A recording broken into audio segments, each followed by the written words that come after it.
What's going on, guys? Derek here from DerekBennett.com. In this lesson, we're going to be talking about one important thing you might need to know while playing blues, right? Playing the blues genre is one important thing you might need to know. We're going to talk about that. Make sure you watch all the way through. Stay tuned. Here we go.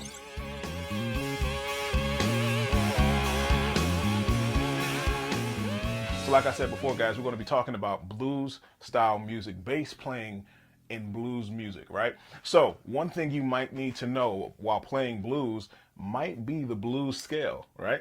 So the blues scale is kind of overlooked just because it's almost like an improvising type of scale, because that one note inside of there kind of doesn't match or doesn't fit inside theoretically for a blues scale. So to be able to know and learn the blues scale, know what it is actually really beneficial to your playing. So we're going to be talking about that today. Let's jump right into it. I like doing things in C just so you can see the concept and the relationship between the major scale, because there's no sharps or flats. Try to make it a little bit easier for you guys if you're just now starting off with your scales. So this is just another scale added on. I know if you've been following some time, we've done the modes and all of those different scales and things like that. The minor scale, natural minor scale, the major scale, the Aeolian scale, Lydian scale, all of those types of scales. All right, this is just another add-on to a scale. This is just one more scale that you would need to know, and it's a really, really, really fun scale to play. I end up playing this scale a lot when I'm improvising, maybe even in funk music. You can play that, use that blues scale. It doesn't just have to be blues style of music for bass players, but to be able to know what makes that blues scale and what's the difference between a blues scale and a minor scale, because they're similar as well. So first things first, in a minor scale, we have a minor third, right? We have a minor six, right? So all the notes are, if we're playing a minor scale, we're playing in C. So we have C, D, right? Minor third, 4, 5, minor 6, right? Minor 7. All right, then we're back home. All right, so it's very similar to the blues scale, and the minor scale are almost just alike. But all right, obviously we have some differences. So with the blues scale, we start on C. We have that first note is the same as the minor scale. We skip right to the third, the minor third, right? So it's from C to the D sharp minor third. All right. Now F is the next note. F sharp is that next note. That's the note that I was talking about. That kind of makes it kind of makes it a little unorthodox, because that note, that F sharp in there, is a sharp 4 or sharp or a flat 5 if you want to call it. All right. So if you stay on there for long, it might sound a little bit weird to you, but it leads right into the 5, right into that G.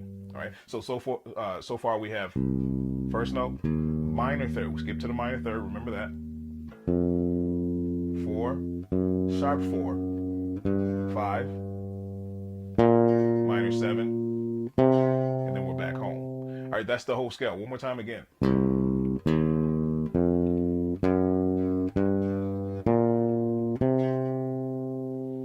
right.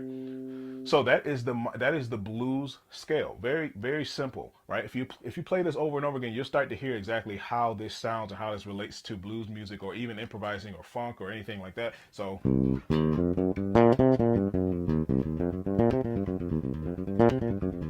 all right, so it really sounds like you're, like kind of soloing or improvising with that scale. Like I said, that's why I said it's a very fun scale to play. Something about that, the 4 to the sharp 4 to the 5, is very, I don't want to say not spontaneous, but not spontaneous, but it's just different. Something different about that.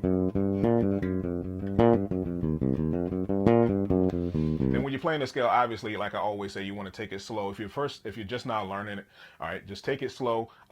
Make sure the notes are coming out clean, clear, and precise, right? Your technique is on point. All right, this is all between a 4-finger spacing. All right, so it should be pretty simple. Make sure you play up and down.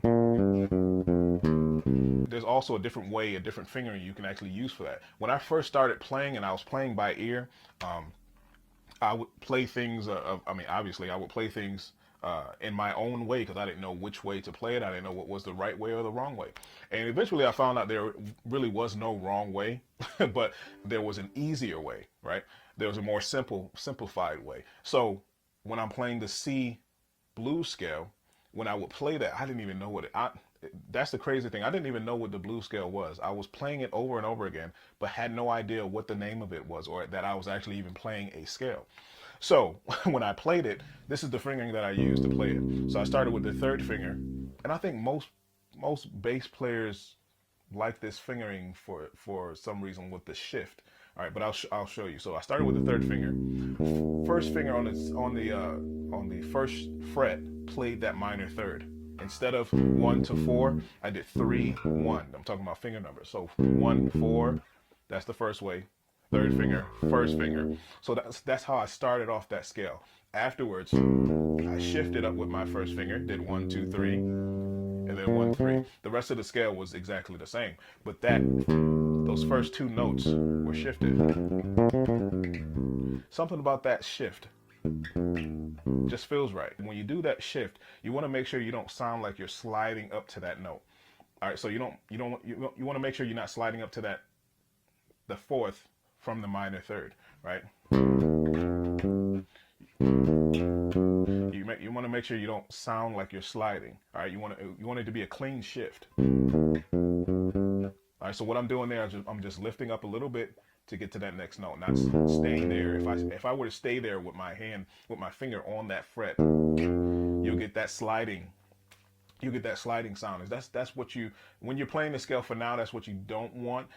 If you're looking for that, go ahead and do it. But when you're practicing the scale, make sure you practice it separately. Each note has its own value, right?